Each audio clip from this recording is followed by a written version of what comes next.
Seorang perempuan bos ayam goreng berinisial NIM di Kampung Kemejing, Sukakarya, Kabupaten Bekasi, Jawa Barat ditemukan meregang nyawa dengan bersimbah darah pada Kamis 16 Februari silam.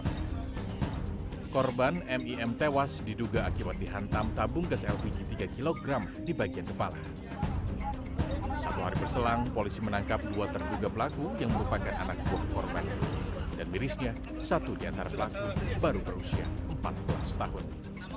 Selain membunuh korban, kedua pelaku juga menculik anak korban yang baru berusia 17 bulan karena terus menangis sehingga pelaku takut aksinya dicurigai warga. Keduanya mengaku telah merencanakan pembunuhan keji ini selama 3 hari lantaran sakit hati gajinya dipotong oleh korban. Kasus yang melibatkan pelaku anak berikutnya terjadi di Mojokerto, Jawa Timur awal Januari 2023. Seorang bocah perempuan berusia 6 tahun diduga dicapuli 3 temannya yang masih berusia 8 tahun. Kejadian ini terungkap saat korban mengeluhkan sakit di alat kemaluannya kepada sang ibu. Korban juga menuturkan digauli bergantian oleh ketiga temannya saat rumah tetangga kosong. Kasus ini telah dilaporkan ke Unit Perlindungan Perempuan dan Anak Polres Mojokerto. Rentetan kasus kejahatan yang melibatkan anak sebagai pelaku menjadi persoalan yang tidak kunjung usai. Tidak hanya kejahatan ringan yang mereka lakukan, bahkan tindakan keji yang tega dilakukan kepada korban. Lantas apa faktor penyebabnya dan bagaimana untuk solusi menangani kasus ini?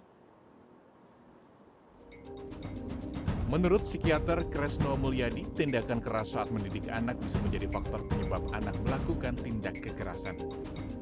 Kalau ada anak tidak berani, takut atau cemas, jangan takut, gitu aja takut. Itu yang kecil aja berani. Nah, hal ini ternyata tidak dibenarkan secara kejiwaan. Dengan tindakan keras ada 2 kemungkinan. Dia menjadi tidak pede, tidak percaya diri dan menjadi lemah, atau dia dendam suatu saat melakukan tindak pembalasan.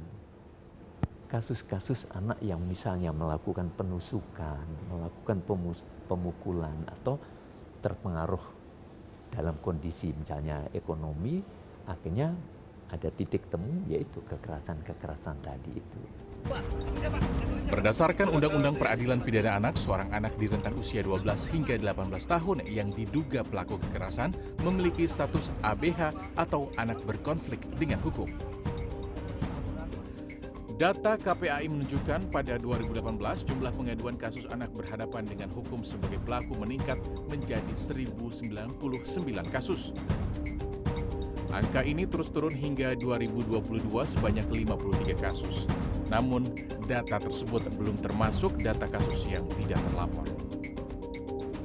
KPAI merekod di dalam beberapa tahun terakhir, bahkan sebelum terjadi pandemi, ABH ini luar biasa tinggi.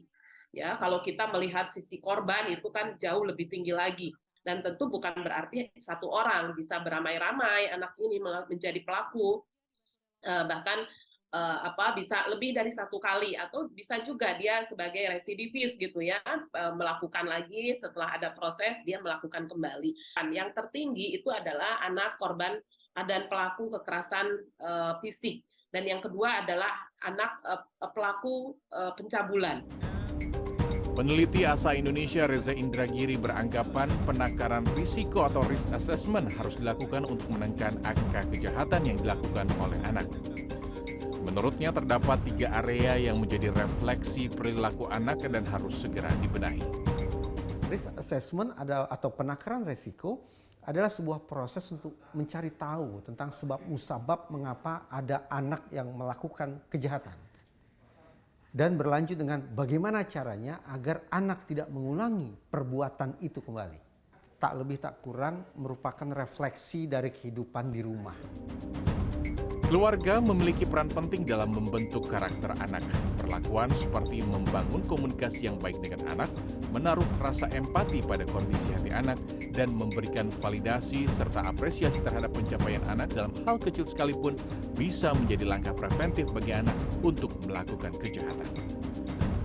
Perilaku anak merupakan refleksi dari lingkungan sekitar. Oleh karena itu, melakukan seleksi dalam berteman dapat menjadi salah satu faktor penting agar tidak terjerumus dalam pergaulan yang salah. Lantas, apa yang harus dipertimbangkan dalam memilih teman? Nantikan pembahasannya pada laporan khas Redaksi Pagi episode selanjutnya. Tim Liputan CNN Indonesia, Jakarta.